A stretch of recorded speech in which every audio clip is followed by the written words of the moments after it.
इतिहासकार जैसे BN Puri, RC Majumdar और दूसरे लोगों का मानना है कि जो प्रतिहारों को गुर्जर मानने से इनकार करते हैं वो ऐसा इसलिए करते हैं क्योंकि उनकी इच्छा इतिहास के एक निश्चित काल यानी कि राजपूत काल से चिपकी रहती है।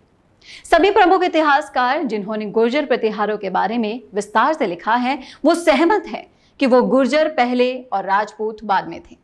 लेखक जैसे D R. Bhandarkar, A M T. Jackson, Rudolf Hoernle, George Buhler, Alexander Cunningham, V A. Smith, R S. Tripathi, V S. Sharma और दूसरे कई प्रमुख इतिहासकार सभी प्रतिहारों को मूल रूप से गुर्जर मानते हैं। इससे पहले वीडियो में हमने आपको बताया था कि गुर्जर प्रतिहार कौन थे और कहां से आए थे और कैसे उनकी उत्पत्ति हुई थी। और आज इस वीडियो में हम आपको बताएंगे वो 10 सबूत जो ये साबित करते हैं कि गुर्जर प्रतिहार ही गुर्जर है। ये जानने के लिए देखिए इस वीडियो को आखिर तक, और अगर अभी तक आपने हमारा चैनल सब्सक्राइब नहीं किया है तो तुरंत कर दीजिए ताकि आगे आने वाले सारे वीडियोस आप देख पाएं। नमस्कार, मैं हूं चेतना शर्मा आपके साथ और आप देखना शुरू कर चुके हैं राजस्थान संवाद।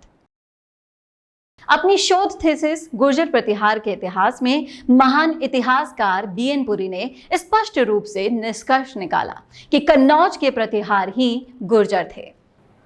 वहीं दूसरी ओर मिहिर भोज के ग्वालियर शिलालेख के अनुसार उन्होंने भगवान राम के छोटे भाई लक्ष्मण के साथ एक पौराणिक कड़ी बनाने के लिए प्रतिहार यानी कि द्वारपाल या फिर रक्षक भी कह सकते हैं, इनकी उपाधि धारण की। इन महान गुर्जर राजाओं को कई शिलालेखों में गुर्जरेश्वर, गुर्जर अधिराज, दहाड़ता गुर्जर के रूप में उल्लेख भी किया गया है। महिपाल को राष्ट्रकूट राजा इंद्र III के बाघुमुरा शिलालेख में कन्नौज का गरजता दहाड़ता गुर्जर सम्राट कहा गया है। वहीं महिपाल एक को कन्नड़ कवि पंपा ने स्पष्ट रूप से गुर्जर राजा लिखा है। महिपाल प्रथम ने कन्नौज में अपनी राजधानी से शासन किया और उनके दरबारी कवि राजशेखर ने उन्हें आर्यवर्त के महाराजाधिराज कहा।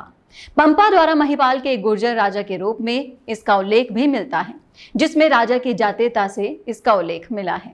चूंकि महिपाल एक ने एक बहुत बड़े क्षेत्र पूरे शासन किया जिसमें से गुर्जर रात्रा केवल एक छोटा सा हिस्सा था। राजौर में राजा ने न केवल स्वयं को गुर्जर प्रतिहार के रूप में उल्लेख किया बल्कि ये भी उल्लेख किया है कि सभी पास के खेतों में गुर्जरों द्वारा ही खेती की जाती है। राजस्थान और गुजरात के लगभग सभी या फिर एक बड़े हिस्से को मुगल काल से पहले गुर्जर रत्रा यानी कि गुर्जरों द्वारा शासित या संरक्षित या फिर गुर्जर भूमि के रूप में जाना जाता था। इसलिए ये मामला नहीं हो सकता कि गुर्जर रत्रा क्षेत्र के लोगों को गुर्जर कहा जाता था। अब हम आपको बताएंगे वो 10 सबूत इस सिद्धांत का समर्थन करते हैं कि गुर्जर शब्द लोगों के लिए इस्तेमाल किया गया था, न कि क्षेत्र के लिए।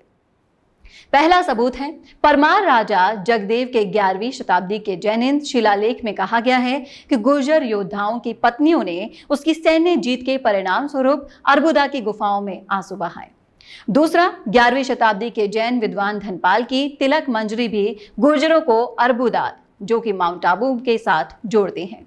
इसके आधार पर पुरी का प्रस्ताव है कि गुर्जर 6ठी शताब्दी तक माउंट आबू क्षेत्र के आसपास रहने वाली एक जाति थी जब उन्होंने राजनीतिक शक्ति प्राप्त की थी। तीसरा सबूत है यज्ञ अग्नि से माउंट आबू पर तथाकथित अग्निवंश यानी कि चौहान, परमार और चालुक्य की उत्पत्ति की 16वीं शताब्दी की पौराणिक कहानी इंगित करती है कि माउंट आबू के साथ इन वंशों का कुछ संबंध जरूर था।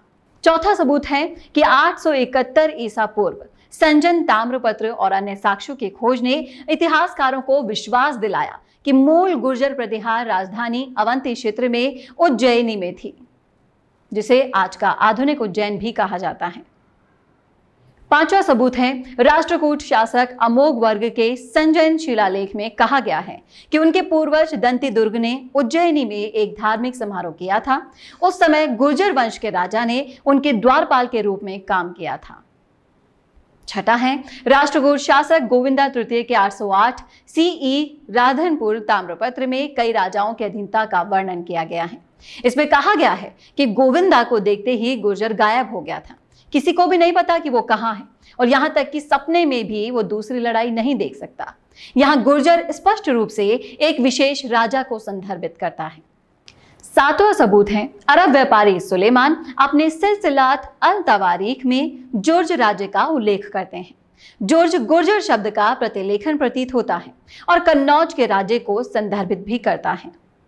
8वां है राष्ट्रकूट राजा अमोघ वर्ग के 866 सीई सिरूर और नीलगुंड शिलालेखों में कहा गया है कि उनके पिता गोविंदा तृतीय ने गुर्जर लोगों को अपने अधीन कर लिया था, जो चित्रकूट के पहाड़ी किले में निवास करते थे।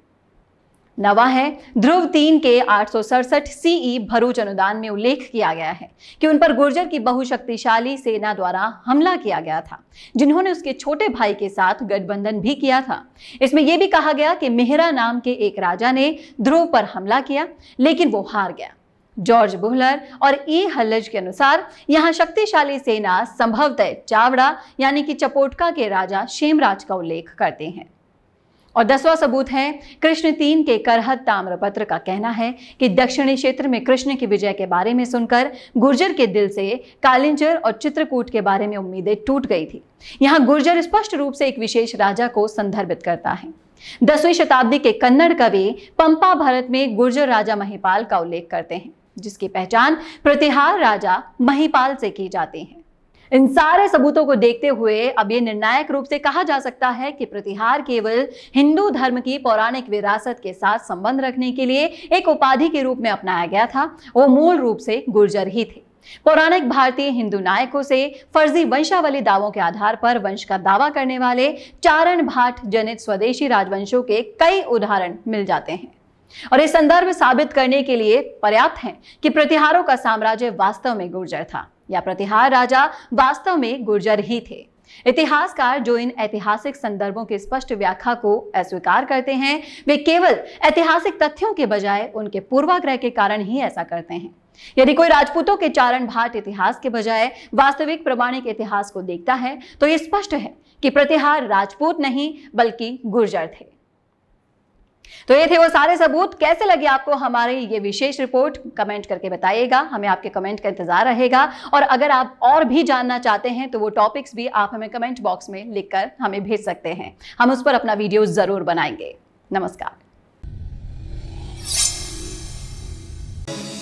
आपकी हंसी से ज्यादा क्या कभी आपको कोई खूबसूरत बना सकता है? लेकिन जब इस हंसी का ख्याल रखने की बात आती है तो हम लापरवाही कर जाते हैं। इसीलिए अपने दांतों का ख्याल रखिए और उसके लिए राजस्थान की सबसे अनुभवी डेंटिस्ट डॉक्टर नीलम माहेश्वरी को YouTube पर फॉलो कीजिए। डॉक्टर नीलम माहेश्वरी के YouTube चैनल पर आपको मिलेंगे आपके दांतों का ख्याल रखने के लिए वो सारे टिप्स और जानकारी जिसको समझना आपके लिए बेहद जरूरी है। तो आज ही YouTube पर सब्सक्राइब और शेयर कीजिए डॉक्टर नीलम माहेश्वरी के चैनल को, क्योंकि आपके स्माइल का कोई भी विकल्प कभी हो नहीं सकता।